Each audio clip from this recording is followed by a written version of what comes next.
कहानी की शुरुआत होती है चार दोस्तों से जो एक जंगल में पुराना टेम्पल घूमने के लिए आते हैं।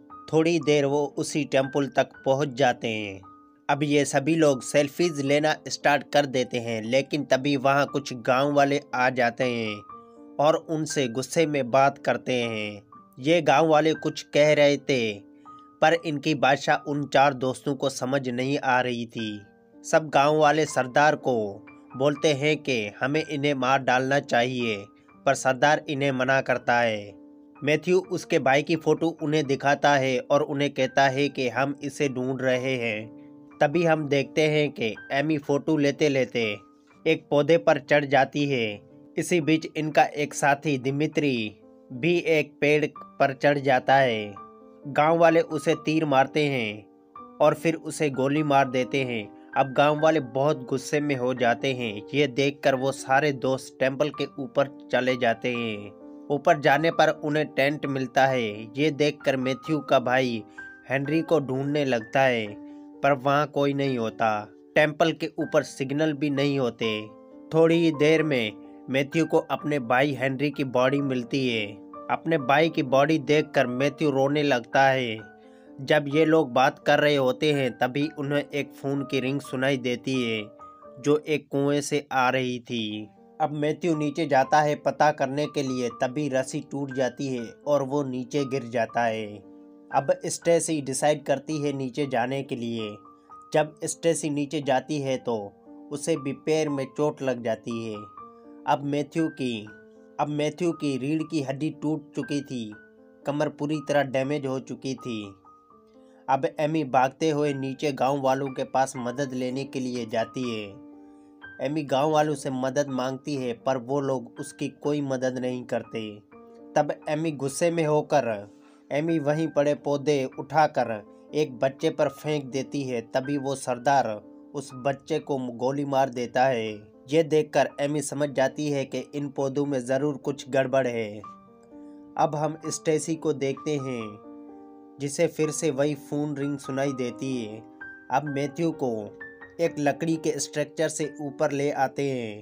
अब रात हो जाती है, पर वो गांव वाले लोग अभी भी वहीं थे।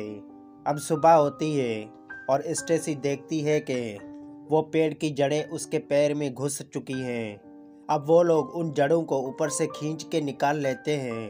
दूसरी साइड मैथ्यू की हालत खराब हो चुकी थी, उसके पैर सड़ चुके थे और साथ ही वो पौधे मैथ्यू का पूरा पैर खा चुके थे। वो पौधे इंसानों का मीट खाते हैं। अभी इनके पास खाने का सामान भी बहुत कम बचा होता है। अब जेफ डिसाइड करता है कि मैथ्यू के दोनों पैर काटने होंगे। इसके दोस्त इन्हें मना करते हैं, पर मैथ्यू इनकी बातें सुन लेता है और कहता है कि जैसे भी तुम लोग परो, पर प्लीज़ मुझे बचा लो। अब सब दोस्त मिलकर मैथ्यू के पैर काट देते हैं। तभी हम देखते हैं कि वो पौधे मैथ्यू के कटे हुए पैर ले जाते हैं। ये देखकर सब परेशान हो जाते हैं और डर जाते हैं। इधर हम देखते हैं कि वो पौधे मैथ्यू के अंदर घुसना शुरू हो जाते हैं और थोड़ी देर में मैथ्यू मर जाता है। इसके बाद हम देखते हैं कि वो जड़ें स्टेसी के बॉडी में घुस चुकी हैं। तो वो जेफ से बोलती है कि प्लीज़ इन्हें काट के बाहर निकालो। अब जेफ उसके पैर को काट कर बाहर निकालता है। इसके बाद जब सब आराम कर रहे होते हैं तभी स्टेसी अपने पूरे बॉडी को काटने चालू कर देती है।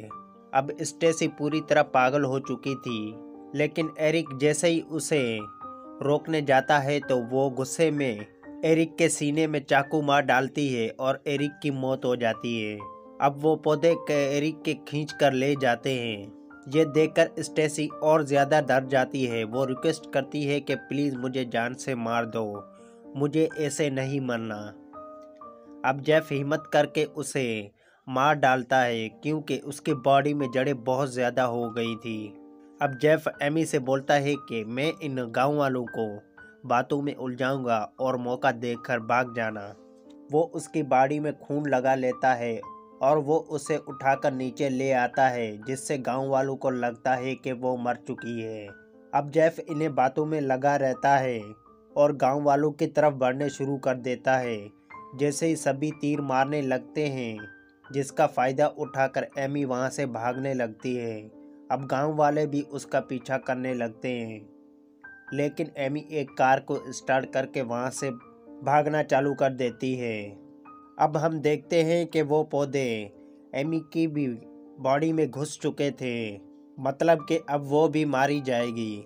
इधर हम देखते हैं कि दिमित्री के दोस्त ढूंढते हुए यहाँ आ जाते हैं और ये मूवी यहीं ख़त्म हो जाती है। दोस्तों, अगर आपको हमारी एक्सप्लेनेशन अच्छी लगी है तो चैनल को ज़रूर सब्सक्राइब करें।